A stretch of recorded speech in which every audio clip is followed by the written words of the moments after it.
Hey y'all, it's Lola the Manager, your new favorite project manager, tech junkie, and entrepreneur. Welcome back to season 2 of Life as a Project Manager. This is part 2 of my job market series where I'm sharing insights from 10 plus months of interviewing in today's job market. Last week, I shared the overall market realities that I discovered. Today, I'm diving into the wild variety of job titles I encountered and the uncomfortable truth about why culture fit often trumps qualifications in hiring decisions. If you missed part 1, go back and watch it first. It sets up everything I'm about to share with you today. Let's ride.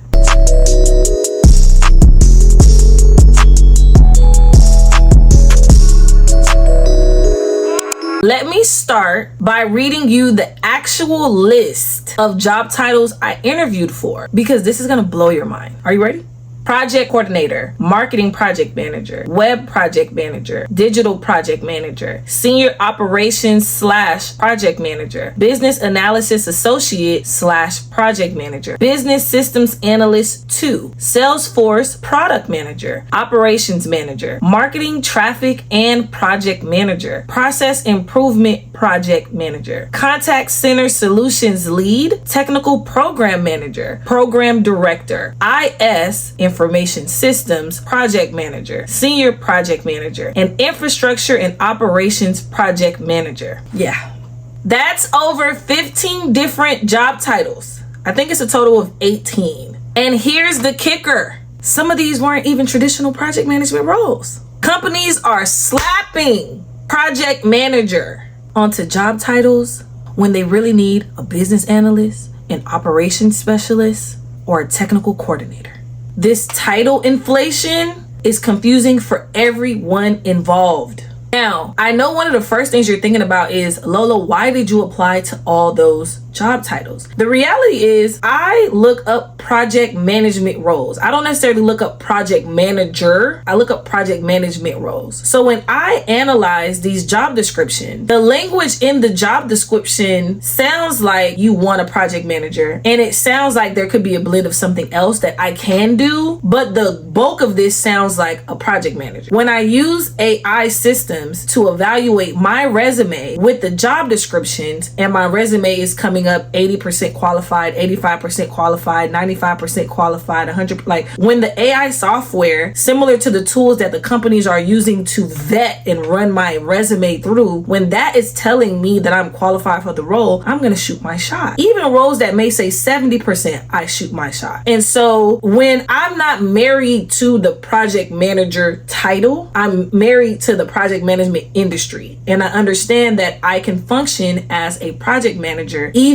if my literal title at work does not say that. Let me break down what I discovered these titles really meant in practice. The marketing project manager were more often like campaign coordinator. So you're managing multiple timelines for creative assets, but you're not actually doing strategic project management. The digital project manager were frequently about website updates and maintenance, and not necessarily digital transformation projects that require that strategic project management industry knowledge and methodology for managing those type of stuff. The business systems analysts were probably the most honest of them all. They knew they needed someone to analyze and improve the processes and not necessarily manage the project. The technical program manager and the program director were probably the closest that I saw to strategic project management, but even those varied wildly between companies. Some wanted someone to manage a portfolio of projects. Others wanted someone to be hands-on with technical implementation. And so what we're seeing here is it seems as if you're looking for someone that's a subject matter expert in marketing campaigns or in website maintenance, but you also want them to have the project management skill set. You want them to be able to manage the work, manage the projects. And so it seems as if we're inflating the job description to make it seem as if it's a project manager who's managing websites. Whole time you actually want me to go in and know some code and know how to do some UX UI and know how to go ahead and update some Figmas and understand different tech stacks for this implementation, and not just understand it, but be able to actually work with it. In one of my previous videos, I talked about how I was the whole team and you guys were actually looking at me to do the technical work. I'm manually working with the API and doing the literal connection. But why are you calling me a project manager? Because my job is actually to manage this scope of a project with the experts that can do the work. And so it's like they're trying to get a 2-for-1. You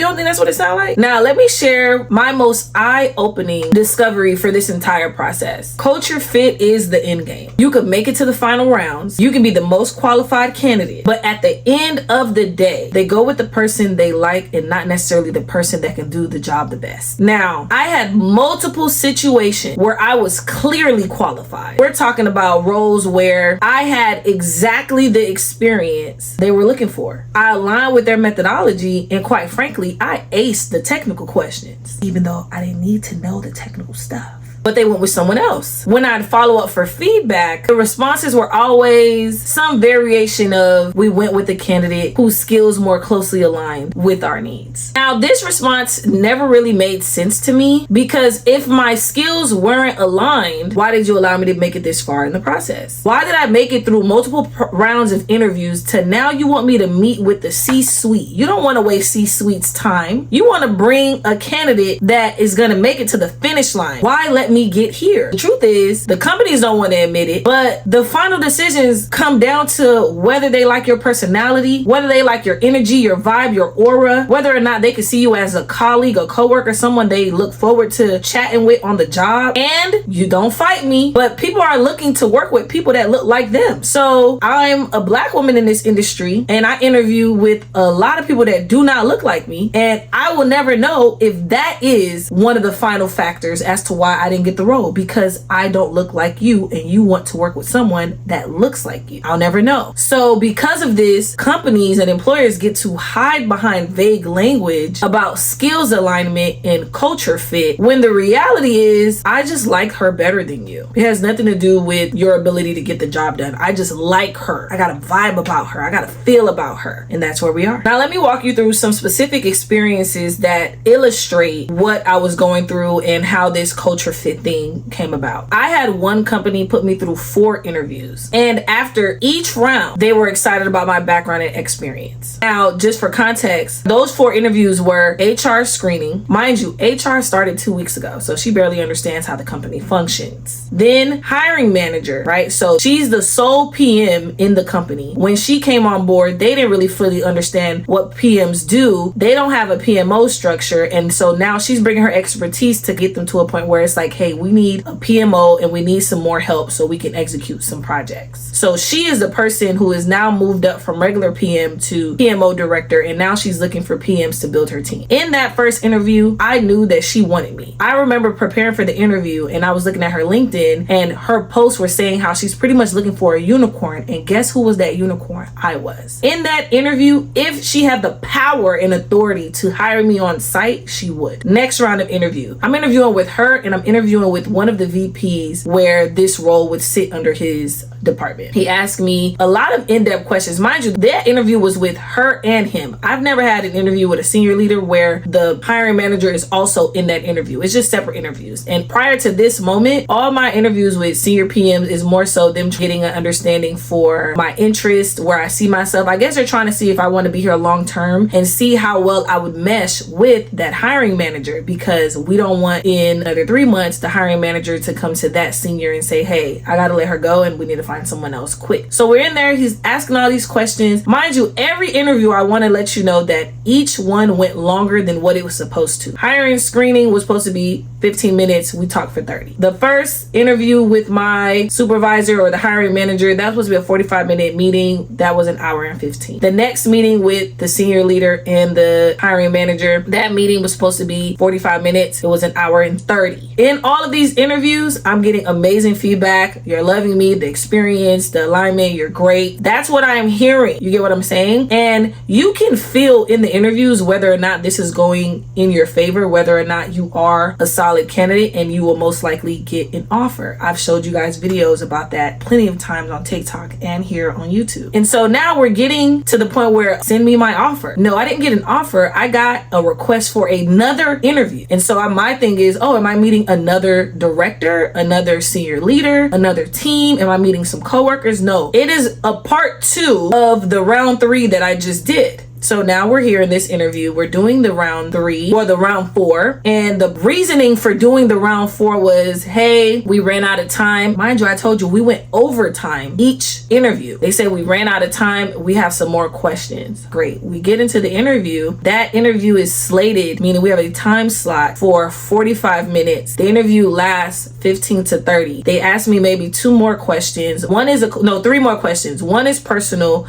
and one is a question that they already asked in the previous interview. I don't know if they were looking for another response, but I call out that you guys asked me this. I provide the same response that I provided before. And then they go and ask me personal questions like, oh, what do you like to do? Like stuff like that. And then I also make sure I came back with questions. Hence how we made it almost to about 30 minutes. And then we were done. And then after that, we're going a different direction. No specific feedback about my qualifications. No apologies for dragging me in this process. That was unnecessary, and it was just a vague response about fit. Another company spun the block on me. 2 companies spun the block on me, meaning they initially rejected me for a role, then came back months later with a completely different position that they wanted me to interview for because they believed that I was a better fit for the new role that they want me to interview for, which lets me know that you recognize my capabilities, you understand my experience, but you just couldn't figure out where I'd fit within your organization.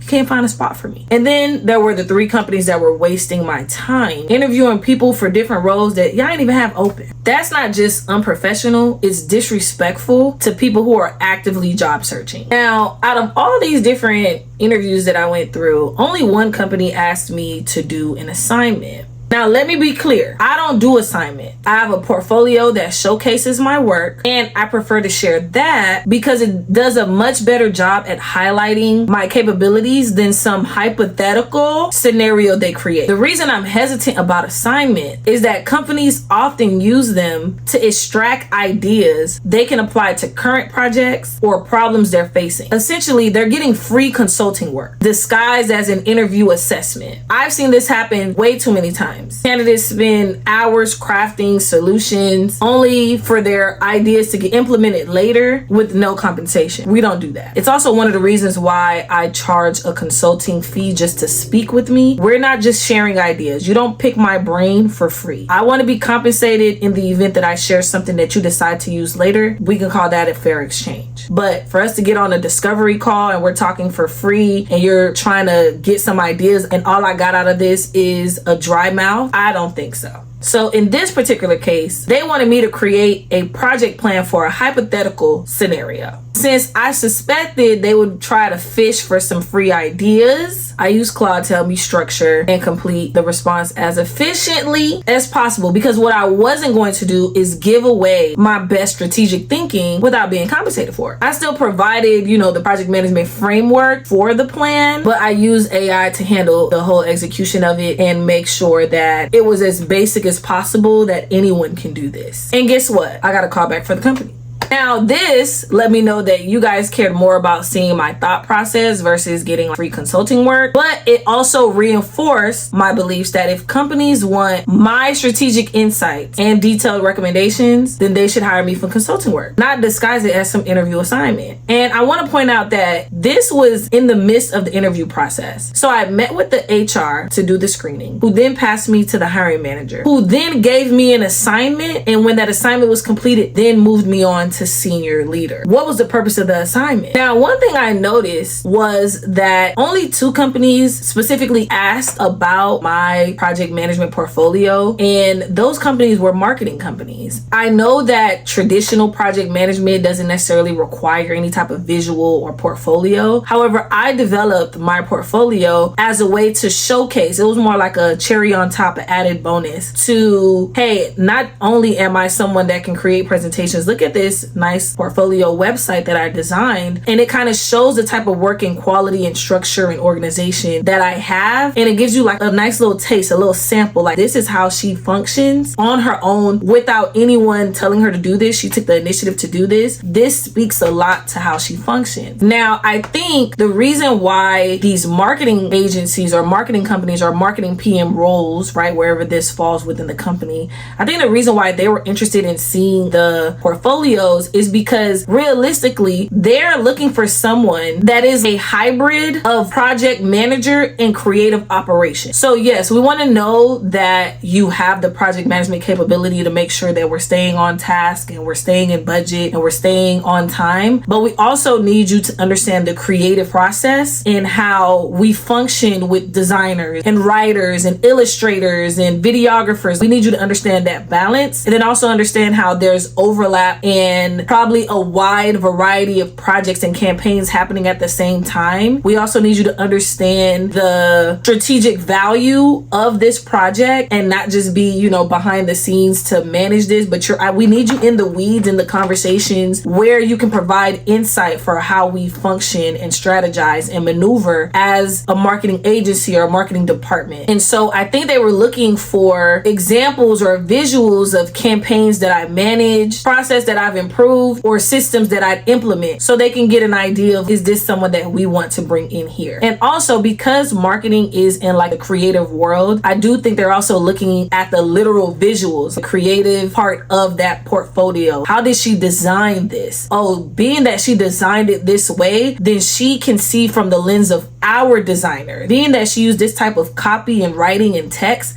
she can view things from the lens of our writers. And so I find that very interesting that they were the only ones that requested it or mentioned it, to say the least. So I highly recommend, if you are interested in marketing and marketing project management, that you start building that portfolio. Not only showcase your project management skills, but also showcasing like creative workflows that you have developed and implemented, and the different types of campaigns and projects you worked on, and not just, hey, this was the project, here was the deliverable, and I managed this from beginning to end. Out of all these interviews, I received 3 offers, and unfortunately I had to reject one of them. That rejection was strategic because that role was the lowest paying salary of all the roles that I applied to, even though when I had applied and I said what my salary range was, they still were going to be lower than that, and all the other roles that I interviewed for were higher paying roles. But it also was going to be the heaviest lift of a role for me, and it was in marketing. It was a marketing PM role. Sometimes you have to recognize when a company is trying to get premium talent at discounted rates, and you gotta walk away. I completely understand the market that we are in. This market, people are begging for just opportunities and offers, but it needs to make sense. In the spirit of transparency, this company wanted to pay $40,000 for a project manager role that they were trying to treat as a senior project manager. So what this role consisted of, I will not share who the company is. What the role consisted of, they wanted pretty much for me to build out a PMO. When they're asking you to build out a PMO, that means there's no established project management structure for the company. We don't have a way in which we handle projects, in which we manage projects, in which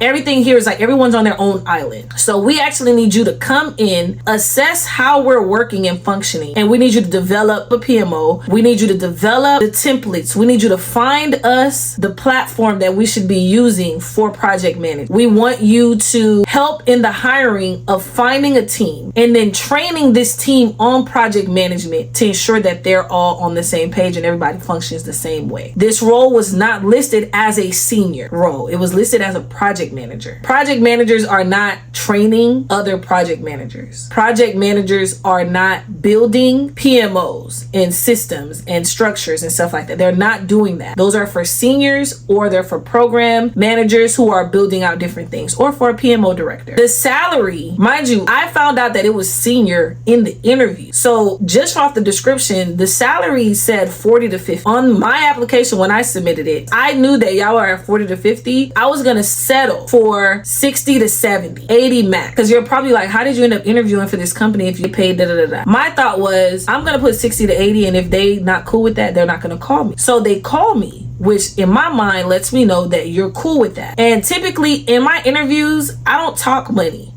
because when I apply, I already know what my due is. And especially when they have the section where they ask you, what are you targeting? Companies are not going to waste their time interviewing people that they can't meet where they're targeting, because it's a waste of resources. So if you guys are looking for somebody at 40, 50, and I come in and say 60, 80, and you call me back, that lets me know that you're willing to work with the 60, 80. Mind you, this is fully remote, and I'm fully aware that I may have to take a pay cut. Fully aware. This is a 6-figure role. Project managers are in 6-figure roles, low 80s, 90s, but I'm fully aware that I'm gonna take a pay cut, and I'm willing to take the pay cut if it makes sense. In the interview, as I'm asking questions, I find out that you're actually looking for someone to develop, which is why my resume piqued your interest, because of the work that I've done. Premium talent at discounted rates. So when they send me the offer and telling me we're gonna start at this low rate, I'm over here like, that's insulting. And so then I was like, well, let me see your compensation package. So maybe you guys pay low because we don't pay for insurance. You pay for insurance, you pay for life, like health, medical care. We don't pay for any co-pays or nothing. Maybe you give us stock options. Maybe you give us life insurance. That maybe the benefits part of this compensation package is where I'm going to get another 40 grand. No, I get that compensation package and find out that maybe it's another 10 grand.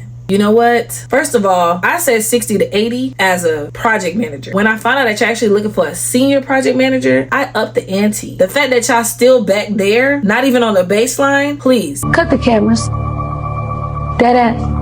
Now, the offers I did accept were very strategic. I'm one of those people where everything I do, there's a strategy behind it. There's a reason, there's a purpose. I don't really go into things blindly. Even with that other role that I rejected, remember me taking that pay cut, I was still gonna look for other opportunities. But the amount of work that I would have been doing for chump change, absolutely not. You guys were gonna milk me and suck me dry to the point where I wouldn't even have energy to find other roles, because you guys took all the energy. Now, one of the roles that I accepted, the main reason I accepted is solely for the name, because I know that names carries weight, it opens doors, and just people hearing it will get them excited. It's just like how everyone gets excited and knows like you went to Harvard Business School, just like that. And so not only did that role provide a real decent compensation, but they also provided me with a glowing letter of recommendation to my MBA program that I ended up getting accepted and admitted into. This experience taught me that not all offers are created equal. Sometimes the best career move is saying no to the wrong opportunity so you can say yes to the right one. Don't just look at whether you got an offer. Evaluate whether that offer aligns with your worth, your career trajectory, and your long-term goals. Here's my biggest takeaway for anyone job searching right now. Don't just focus on meeting the qualification. Yes, you need the skills and the experience, but you also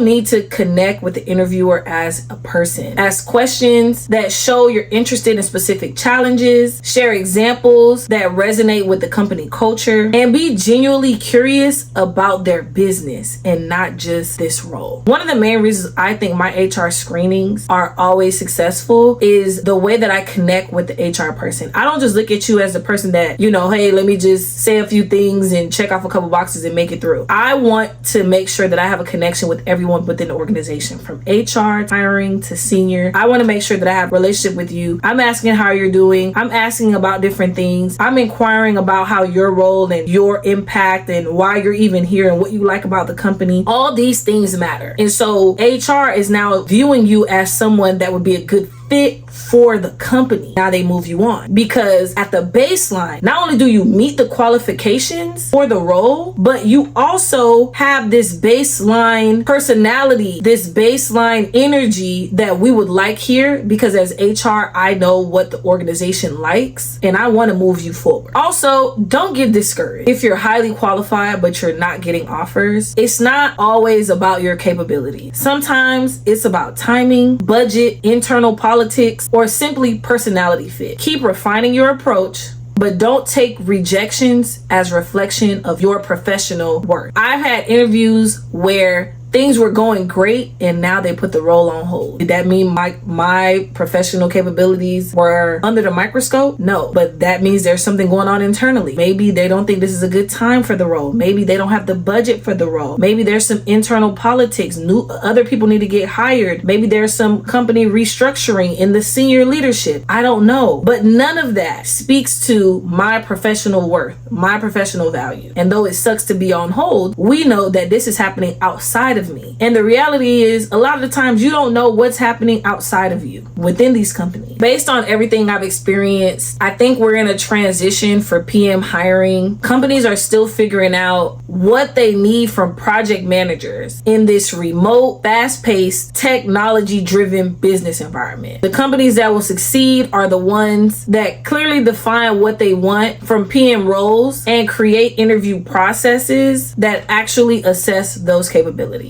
For us as PM professionals, this means we need to be adaptable, or should I say agile, clearly articulate our value, and find companies that truly understand what project management brings into their organization. Which of these strategies resonate with you the most? Drop a comment below and let me know if you've tried any of these. If you found this helpful, make sure you are in our Discord community, where we have created a private space for project managers to flourish, whether it is learning and sharing resources for career development, certifications, and of course, the best part of it all is our job board, where I post roles every day that are in the US and internationally, as well as internship opportunities in the US and internationally. So consider it your own private PM dashboard. Be sure to follow me on TikTok, Instagram, and Twitter at Lola the Manager. And of course, make sure you are subscribed to this channel so you can get more insight into the life of a project manager and what to expect. Let me know if you've been following along so far, what you've been enjoying, and if there's anything in particular that you want me to call out and address. Let's get into it, because this is the space for us to learn and grow as PM professionals. I truly appreciate you for being here today, because you can be anywhere in the world right now, but you are here with me getting professional development. I love that for you. Until next time.